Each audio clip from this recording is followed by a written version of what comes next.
James Ryan, Head of Games Development, Limerick GAA. James, can you tell me a little bit about the importance of what's happening today in Old Christians?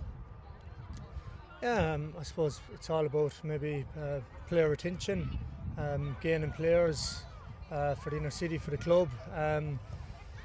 We've done kind of, I suppose, studies in the inner city and the south side, and the percentage of players playing GAA compared to the population of kids that are in the area is quite low.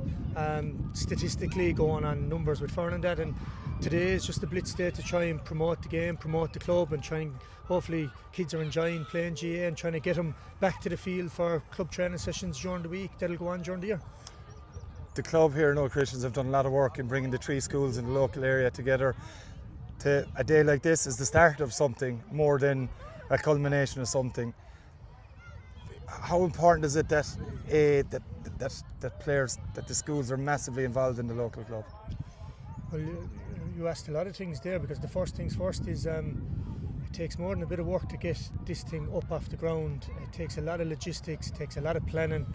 A lot of Limerick Coaching Games work is doing things like this, so fair play to Old Christians Club, and I suppose Gary Colbert was the spearhead of this today, so it took an awful lot of work to get all this up and going. We're very lucky with the day, so that's the first thing. It was great to see that the club has a connection in with the schools.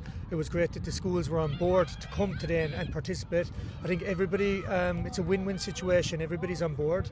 I think going from what I'm seeing so far around the fields today, the kids look like they're enjoying it. As we all know, kids underage kids will play anything that you put in front of them. So I suppose it's all about games promotion.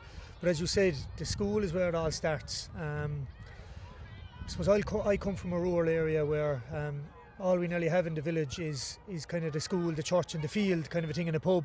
So we're not really affected too much by other sports. There's a bit of soccer, a bit of rugby going on, but it's not. So look, the inner city has different kind of things. There's more options there for kids. Probably you need a bit more promotion, but today is an unbelievable day for the club, Old Christians, and it's great to see the kids down here enjoying themselves. And as you said, it's a massive starting point for 2025. Club training started a couple of weeks ago, and hopefully we can get a bit of traction where players come to the club training sessions during the week.